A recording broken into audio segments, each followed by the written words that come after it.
welcome to this week's episode. Now, we have parked her up literally here at an Airbnb for 2 weeks to reset, clean out this van, give it a good spring clean and move on to our next location as we make our way back to the Sunshine Coast. Time is flying. We've only got 3 months until we need to be back.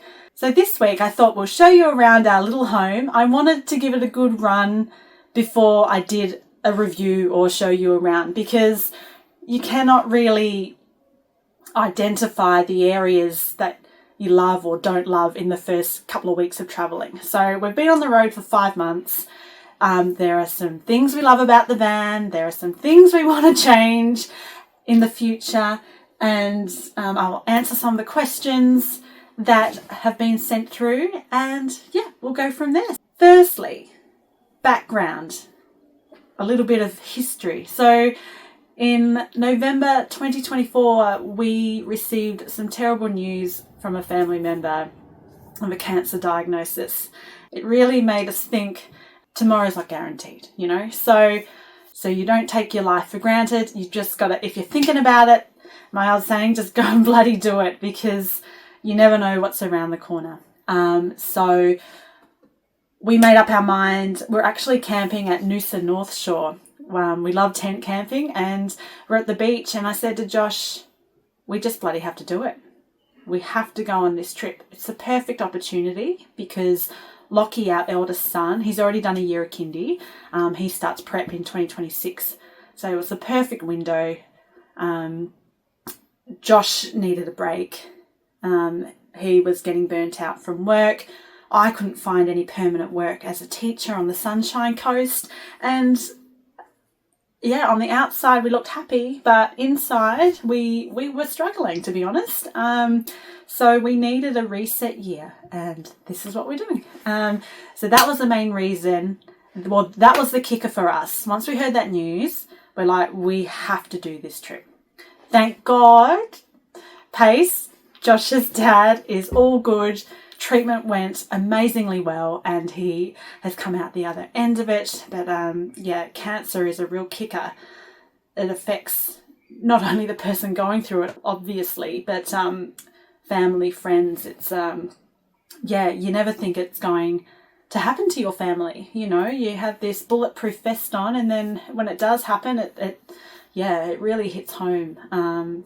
So we're living our life the way we want to live it, and we haven't looked back, to be honest. I am so glad I pushed for this trip. So yeah, here we are. I'll stop rambling on. So yeah, November 2024, we decided to do this trip. By January 2025, we bought this van. Now, the reason why we bought the Snowy van brand new is we were looking at secondhand vans for around the $60,000-$65,000. They were wonderful and beautiful and everything we needed, but we were having trouble with the tear weight. So the tear weight was the main factor when purchasing a van, because we had to think of the Hilux and its towing capacity. And it got to the stage where Josh was like, you got to start looking at vans, not through Marketplace. You know, you actually have to go through the Caravan, sites and have a good squeezy. So the first place Lockie and I went to was Green RV on the Sunshine Coast. And I'm such a colour person. The first few vans I walked through, yeah, they were beautiful, but all the interior was just dark. And I thought, if we're going to travel for a year, the space is just, to me, it's going to get smaller and smaller and smaller. And when I stepped foot through this van, the colour schemes just, it screamed out to me. It reminded me of home, the coast, light blues, fresh, just, and I rang Josh straight away because he was at work, and I said, Josh, we need to get this van now. So we had finance approved and we signed the papers, and yeah, this is our home. I'll show you around the exterior and interior, and we'll go from there. So this is our bed, and it's a Queen North South facing. Yeah. So our clothes are at the top there, down the side. Oops, sorry, it's lost focus. We have our storage. There's storage underneath. Ooh, I lift it up. So underneath there is plenty of room for storage. That's just another throw. We have our bike tires under here, vacuum, guitar, bedding and whatnot, and personal documents. So that's under there. We have a TV, a microwave that's currently not working. We will get that sorted. Coffee machine, which is a little DeLonghi, which is beautiful, fits perfectly there. Cupboards, so cutlery, plates, plastic straw, and the bottom drawer is for our cords, and at the back there we have our fans. So got the King fans, which work great. We don't have the setup to have our aircon on off-grid, so we have those King's fans and they work fine. Like, I couldn't justify spending $250, $300 on those Sirocco fans. I'm just like, nah, not spending that. So they work fine. Haven't had to use them for a long time due to it being bloody cold, but they're perfect for when you need them when you're off-grid and it's stinking hot. So we also, this is normally our main pantry, but I've taken it out into the Airbnb. So that's our snacks cupboard. Oh God, 5 months on the road. She's a bit messy. Whoopsie. It's reality. Well, our reality. Above here, we normally keep our coffee, tea, pot. We did have a NutriBullet in there, but it stopped working, so I threw that out recently. We have a radio system, which also I just discovered it's Bluetooth as well. So I connect my phone, crank out the tunes, which you can balance it or fade it inside to outside of the van. There's 2 speakers outside, which is really cool. Our stove.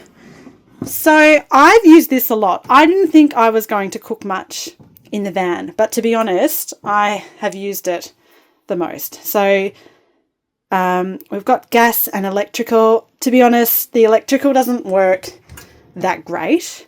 It's super slow. It doesn't heat up very fast. I just find gas is instant. When you've got hungry mouths to feed, just go straight for the gas.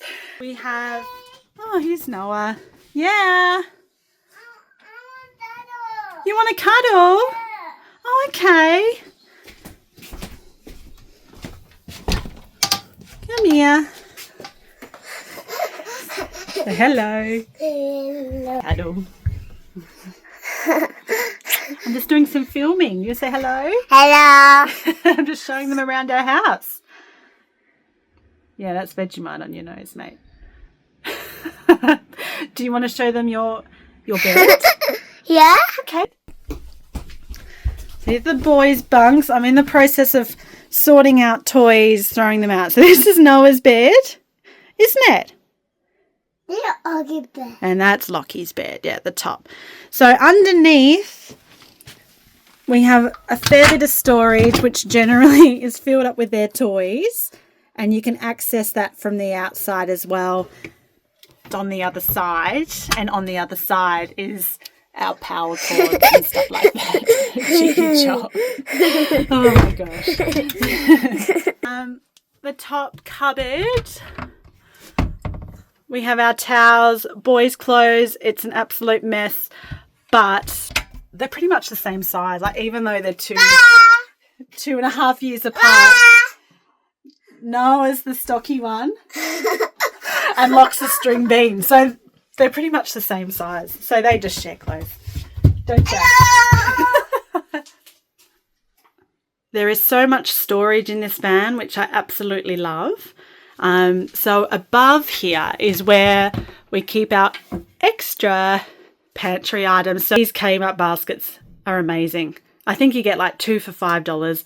We put all of our staples in there. So like pastas, sauces, rice, whatever. And on this side as well. So that just prevents it from falling out when you're traveling. So yeah, all your cereals, flours, whatnot. And in this cupboard, this is the one you got to be careful when you park up, because this is the craft cupboard. You got puzzles, drawing. I just slapped that paper in there, so how it hasn't fallen out yet amazes me. And underneath the lounge is also more storage, where we have our wine stash, extra kids' toys, and Christmas decorations, birthday decorations or whatnot. So there's plenty of space in there for that also. We have a 175 litre Thetford compressor fridge and freezer, which has worked absolutely amazingly. We've had no issues with it whatsoever. It's awesome because, you know, you got all your food in there, and if you're off grid, you want to make sure that everything's running smoothly and nothing's defrosting and everything's keeping cold. So we've had absolutely no issues with it, apart from me driving over corrugated roads and the fridge door falling off and about 4 litres of milk splashing out all through the van. Disaster. Joys of travelling. We do have a 3.5 kilo washing machine under here. It's great. However, by the time I put my week's worth of undies in there, it's full. No, just joking. We can't put like queen doona covers and stuff in there. It just gets too chocker. So I tend to wait for the Caravan sites to use the bigger washing machines there. But it's perfect for the kids' clothes if you want to do a quick load or whatnot. So that's that. Bathroom. So shower in here. I've got the shower head down at the moment because we were travelling. We always put it down when we're on the road. Great fan, exhaust. However, being a female, I don't know if it's just being a female, but I have my showers stinking hot. So you always got to make sure you've got ventilation, windows down and whatnot. And be careful, because if you're at a caravan park, you don't want them sticky beaking you. So I'm always mindful of that. The boys have often open up this sliding door on me, and I'm bloody starkers. I'm like, shut the door. Anyway, that's the joys of having young children.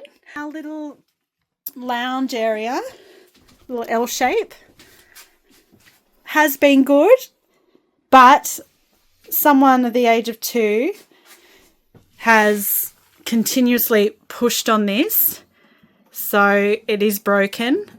It's cracked. It's cracked down here. So yeah, it's not too far off breaking.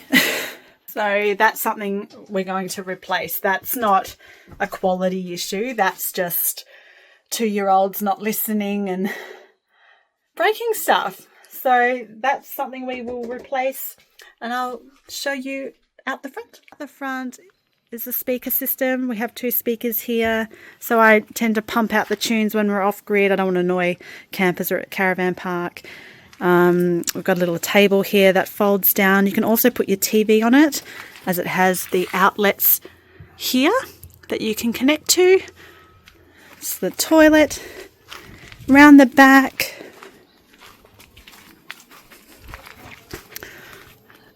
around the back are our bikes. Josh and I haven't ridden our bikes since we've left, so they've been a waste of space. And we do have a rubbish bag at the back, but can't access it because of those bloody bikes. So that's rarely being used. Trying to find the number. We did have the number 27 for our UHF. We're trying to find the number 40 at Bunnings or anywhere. Do you think we can find one? No. Our reflector lights, some of them aren't fully working, so that's something that we need to take photos of and have them sent through to get warranty. We're lucky we have 5-year warranty, so any little incidental things we send through to the team and they sort them out for us, and we'll have it fixed when we get back. This is storage underneath. Oh, of course it's locked. Storage underneath here with our electrical cables. and the boys' toys. Another outlet, so this is where we connect to when we're on a powered site. This is our outdoor shower, and we have not used it once. We thought, oh, how awesome, we've got an outdoor shower, we're going to use it so much. No. One of the main reasons is it's where it's located. If you shower the boys here, they have to run around to the front door, like around the other side, the opposite side of the van to get in. So by the time they do that, they're going to be filth again. So we just shower them inside. So that's one of the things we would fix if we were to get another van. So this is the other side of the front trunk. So this is like our snorkeling gear, outdoor equipment. We keep our boogie boards and stuff like that in there. We've got 2 big gas bottles, 8 kilos each. We fill them up probably once every 2 months because, yeah, we use the gas for our hot water, our cooking. So it does go down quickly, but it's not too bad to refill them. I think it costs anywhere between $30 and $50. Here's the front trunk. So we keep our Barbie in here. Don't buy a jumbuck. We bought this brand new and it's a piece of poo. It doesn't work properly, so we're going to get rid of it. And I wish we just bought a Weber-Q to start with. So we're going to go back and buy a Weber-Q. So we've got our mats here, camp chairs and boogie boards at the back as well. I hate using the word hate, but this is the part of the van that I hate the most. We purchased our van just off the showroom floor because we simply didn't have the time to design the interior because we only had 3 months from when we decided to go to when we were leaving. So we got the north-south, and it is an absolute pain in the ass because I have a 6'4" husband and we had to get a foam cutout to put at the back to extend. A bolster, I think they're called. Oh my gosh. So I'll just show you the reason why I hate this end of the van, okay? So you've got to pull the bed out and then pull underneath, right out, climb over it, throw the foam piece in, like that, okay? Throw your pillows back there. Okay, so Josh is now comfy. However, there's a slight issue with it. Not a slight issue, a major issue, and I'll show you why. Okay, so the bed's fully extended out. Now, I have no access to the side of my bed now. So this becomes a dumping ground. As you can see, I can't access my side cupboard. I have to climb over the bed to access my wardrobe. So all my clothes now live at the top there because I was just so sick of having to try and bend down and reach and do a mischief. And so, yeah, you just have very limited access down the side. So that's pointless. So one of the things I would change if we were to get a different van is have an east-west bed. So what I would do, I would take away the wardrobe, have the bed going east to west, and I would actually have something designed underneath the bed to pull out to put your clothes in. You need to have easy access to your things, and I simply don't. So it's just become a dumping ground. I don't even use my wardrobe anymore. That's just shoved with clothes for the seasons that I don't need them for anymore. And in terms of comfort, you can't relate. Like, it's fine for the kids because they're so small, but I'll just show you the comfort side of things. So if I was to hang out here, it's not comfy because of the angle of the front of the van. It's probably at like a 15-20 degree angle, but I'm like It's not comfy. I don't know if the camera's picking it up, but I'm like hunched like this and it's just crap. So, sorry to use the word. It's just not comfy.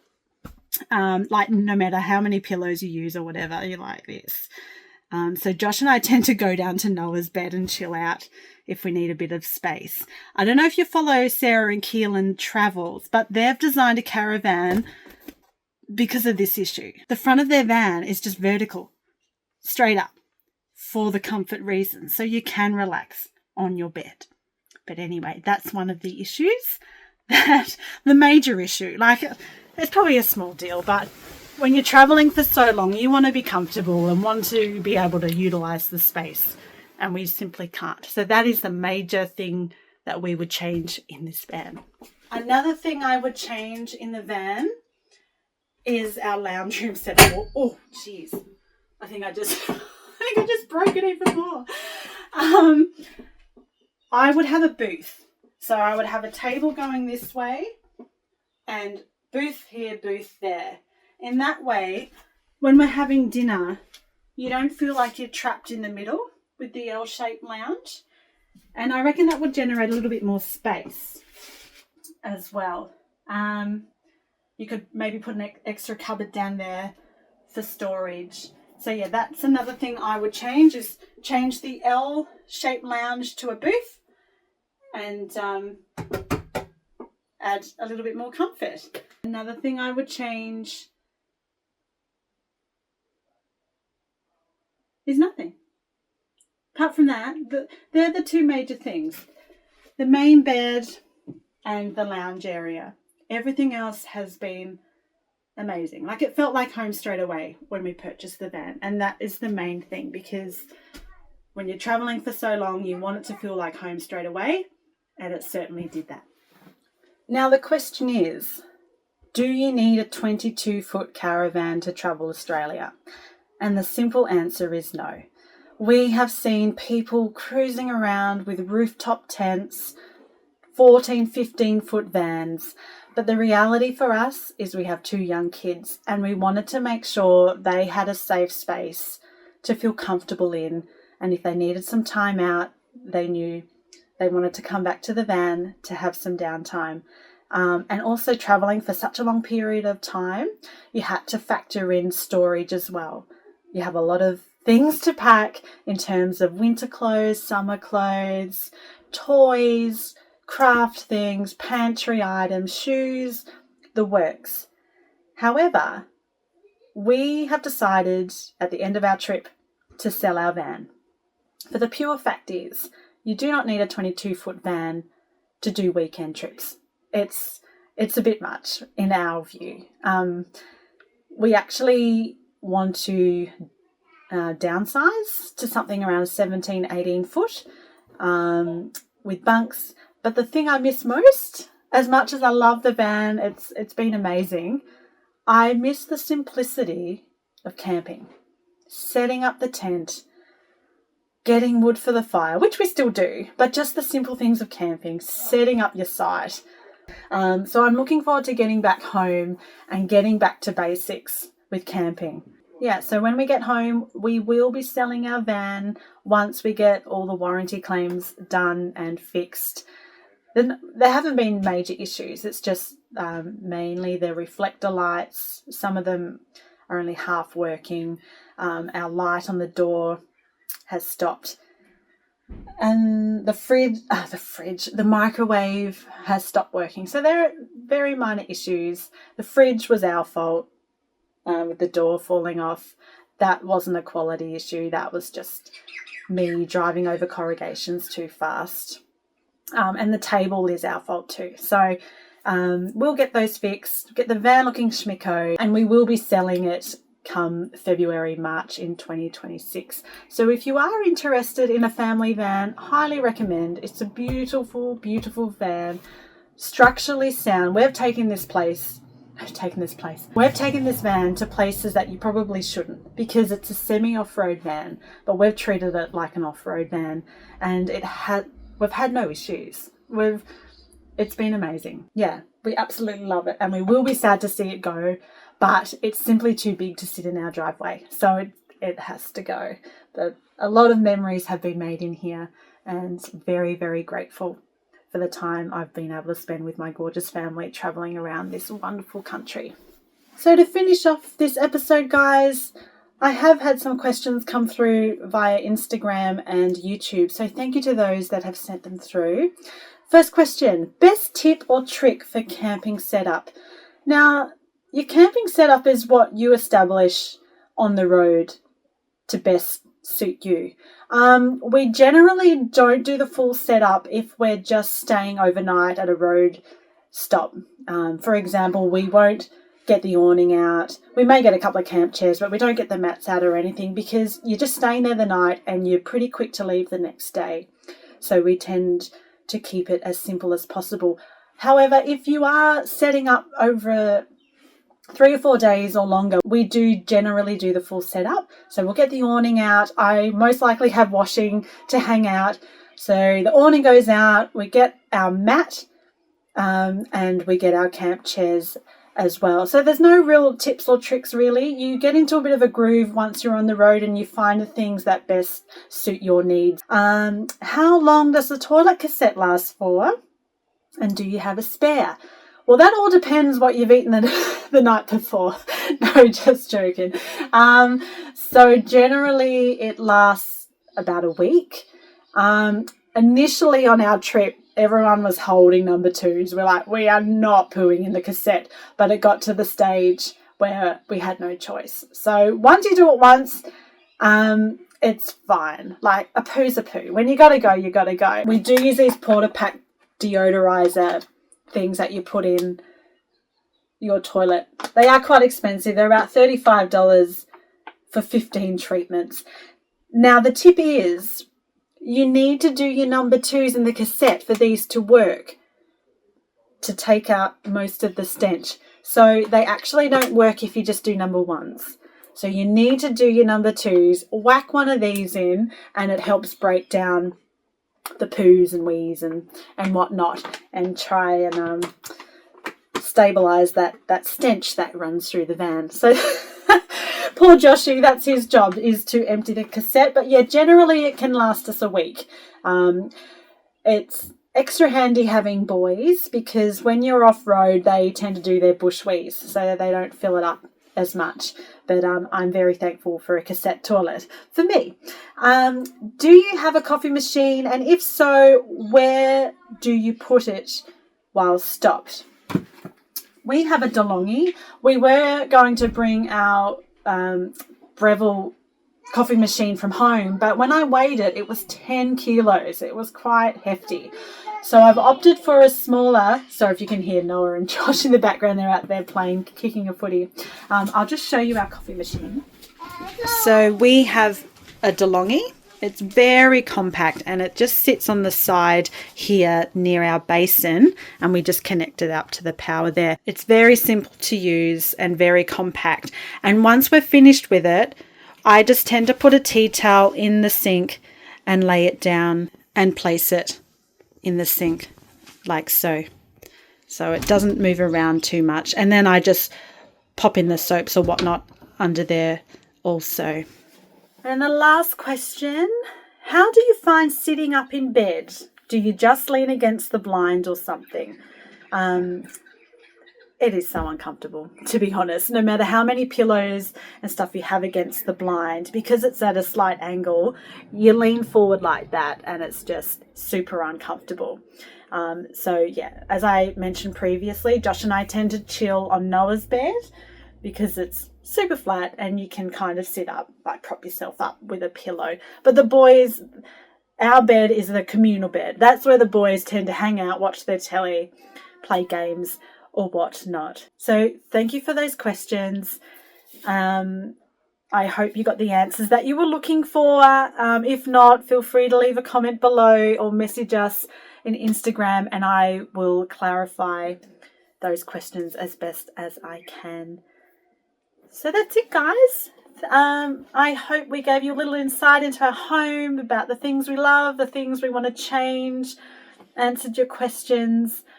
Josh next week he will be releasing a video, all things Hilux. It has been an absolute beast. You see these huge setups with big American trucks, like each to their own. But our Luxie, I am so proud of it. Touch wood, we have had no issues with it whatsoever. We have it serviced. We've had it serviced in Broome, serviced in Mandurah, and we've just maintained it, and nothing has gone wrong. So we are very, very thankful. If you've enjoyed this little insight to our van, please give us a little thumbs up and a subscribe. And we look forward to showcasing our Hilux in next week's episode. Thanks for watching. And remember, when it comes to traveling, don't think about it, just bloody do it. See ya.